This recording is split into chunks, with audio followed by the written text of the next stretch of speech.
యువ నటి స్నేహితురాల్ని నమ్మించి ఏకంగా కిలో బంగారం కొట్టేసిన ఘటన షాకింగ్గా మారింది. ఆన్లైన్లో పరిచయం పెంచుకొని, స్నేహం పేరిట చేరువై, స్నేహితురాలి ఇంట్లో బంగారంపై కన్నేసిన సినీ నటి బెడ్రూమ్లోని కబోర్డ్లో భద్రపరిచిన బంగారాన్ని విడతల వారీగా మాయం చేసింది. కొద్ది రోజుల తర్వాత చోరీ విషయం గుర్తించిన స్నేహితురాలి తండ్రి పోలీసులకు ఫిర్యాదు చేయడంతో నటి సౌమ్య శెట్టి బండారం బయటపడింది. దీనితో ఆమెకు అరెస్టు చేసి రిమాండర్కు తరలించారు. దీనికి సంబంధించి పూర్తి వివరాల్లోకి వెళితే, విశాఖపట్నంలోని దొండపర్తి ప్రాంతంలోని బాలాజీ రెసిడెన్సీలో ఉంటున్న జనపాల ప్రసాద్ ఉద్యోగ విరమణ చేశారు. ఆయన కుమార్తె మౌనిక 2016లో బీటెక్ చదువుతుండగా యూట్యూబ్ రీల్స్, షార్ట్ ఫిల్మ్స్లో నటించే వెంకటాపురానికి చెందిన సౌమ్యతో పరిచయమైంది. మౌనికకు మోడలింగ్పై ఆసక్తి ఉండడంతో ఇద్దరు కలిసి షార్ట్ ఫిల్మ్లో నటించారు. తర్వాత మౌనికకు వివాహం చేయడంతో ఇద్దరి మధ్య స్నేహం తెగిపోయింది. సౌమ్య కూడా ప్రేమ వివాహం చేసుకుంది.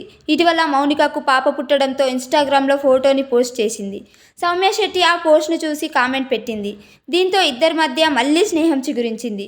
దొండపర్తిలోని పుట్టింట్లో ఉంటున్నానని మౌనిక చెప్పింది. సౌమ్య శెట్టి కూడా తాను ఇటీవలే కొన్ని సినిమాల్లో నటించానని, మరికొన్ని షార్ట్ ఫిల్మ్లో నటిస్తున్నానని చెప్పింది. ఈ క్రమంలో సౌమ్య మౌనిక ఇంటికి వెళ్లి వచ్చింది.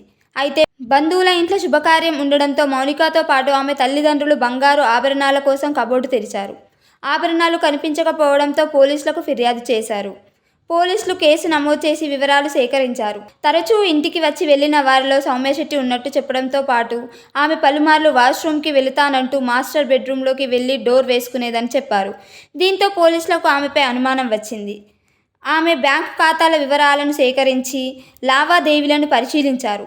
ఫిబ్రవరి 6న విశాఖలోని లలిత జ్యువెలరీలో 10 లక్షల విలువైన పాత బంగారం విక్రయించి కొత్త నగలు తీసుకున్నట్టు గుర్తించారు. అలాగే కురూపం మార్కెట్లోని 2 బంగారం దుకాణాల వద్ద పాత బంగారం విక్రయించి ఆ డబ్బును ఏటీఎం ద్వారా తన ఖాతాలోకి డిపాజిట్ చేసుకున్నట్టు గుర్తించారు.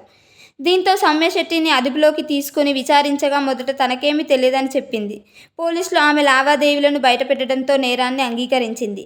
బంగారం విక్రయించిన డబ్బులో 4 లక్షలు ఖర్చు పెట్టి గోవాలో ఎంజాయ్ చేశానని, మరో 2 లక్షల క్రెడిట్ కార్డు అప్పులు కట్టానని, 1.5 లక్షలతో కార్కు మరమ్మతులు చేయించానని తెలిపింది. స్నేహితురాలి ఇంట్లో విడతల వారీగా కేజీ బంగారాన్ని సౌమ్య శెట్టి చోరీ చేసింది. బండారం బయటపడడంతో ఇప్పుడు జైల్లో ఊడలు లెక్క పెడుతుంది.